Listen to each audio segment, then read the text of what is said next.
Earl Ignacio, a Filipino entertainer known for his versatility in acting, comedy, and physical humor, has gained fame for his captivating punchlines and physical humor. Ignacio, a talented director with a diverse talent, has helmed successful movie projects and collaborated with Filipino singer Ogie Alcacid, solidifying his status as a renaissance man in Philippine show business.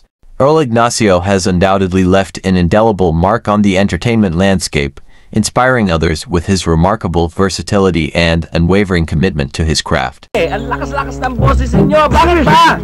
Anong ginagawa mo dyan? Hindi mo ba obvious? Naliligo ko. Ayan o. Ay! Palagya ka, bulo. Gusto mong ice trap? Masarap. Bago kaya yung Philippine cinema? Malalaman natin yan mamaya. Hindi. Yun nga, men eh. Pagkatapos nung mamaya, anong mangyayari? Para saan? What for? What's next? Di ba? Ano? Ang akin lang, baka pwedeng mas may meaning to. Baka mapansin tayo ng industry, magkaroon tayo ng career, mabigyan tayo ng break, you know? Eh bakit ba kayo dalawa gumagawa ng pelikula? At ng mga witnesses na... Stupid ass rules and your stupid ass limits! Dali! Alam niyo yung mga kamag-anak. Stand by! Nanginginig pa. Para kang minamalari. Thank you. Andrew, I love your tie. Halika na, halika na.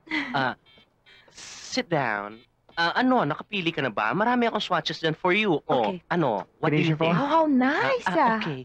Oh, you want coffee? Okay, thank you. I'll How have about one. you, Andrew? Nope. Myrna, dalawang coffee. Coming soon. So, darling, nakapili ka na ba ng color? Amerika si Rita. Hindi ko na siya makikita. Tayo, ayos ang dating ito, no? Tundo. Siguradong huli na tayo. Wala na yung mga kalalakihan eh. Hindi balik. Tingnan mo sila, oh. Halos buo ang mga mata nila dahil sa kakisigan natin. Tingnan mo!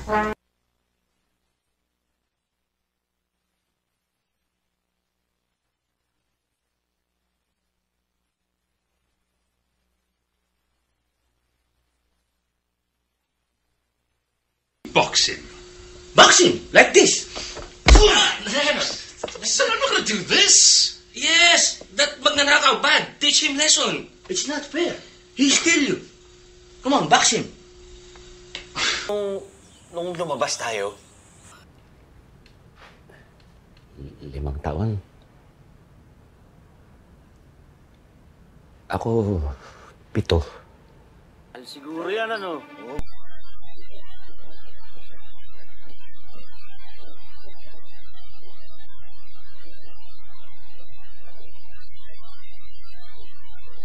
Ako si Jerry pinag-iinitan.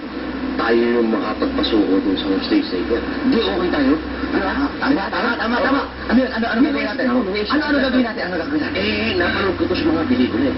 Yung sa mga pelikula, ginagawa nila, iniinip nila yung hostage taker. Dapat gawin natin mainit. Oo. Alam ko na. Papanoorin natin ng programa sa ibang estasyon. Diyak na maiinip yung mga yun. Okay. Sila pa pwestuhin natin dito sa barikada. Para mainip sila. Tapos na natin, naiinip na tayo dito. Puro ka namang kalokohan, Will. Alam mo naman hindi po pwede yun eh. Kailangan maging hindi sila komportable doon sa kinalalagyan nila. Kumari Mainitan. Yun, mainitan. Tama.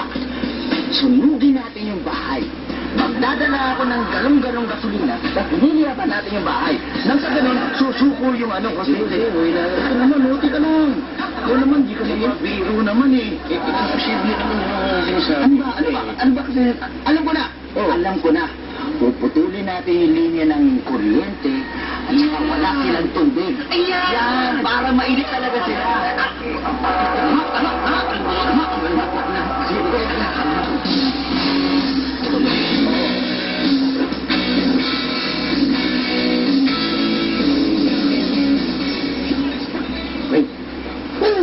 Pakita. andyan sila Francis, saka sila Charles. Pag makita nila yan agawin pa nila yung pagkasika sa atin. Tsaka bihira na magkalinya yung mga yan Baka biglang magkaroon ng linya, magalit pa sa ating director natin. Okay. Ngayon, nasa akin na yung flies. Bibigay ko sa'yo yun. Hindi! Ikaw na magputol na kuryente. Bakit ako? Ikaw nakaisip na putulin yung kuryente, di ba? Oo nga, ako nga nakaisip na putulin yung kuryente. Putulin mo na! Oo nga, pero sino ba nakaisip na kailangan painitin natin yung mga hostage taker? Ako, ayan, ikaw magputol.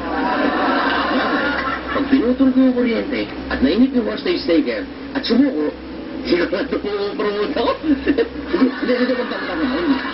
ako na lang. Baka hindi mo kaya ang kasikatan lumaki ulo mo. Ako na lang puputol. Kaya kong handle. Dati akong child star. May best actor award ka ba? Wala.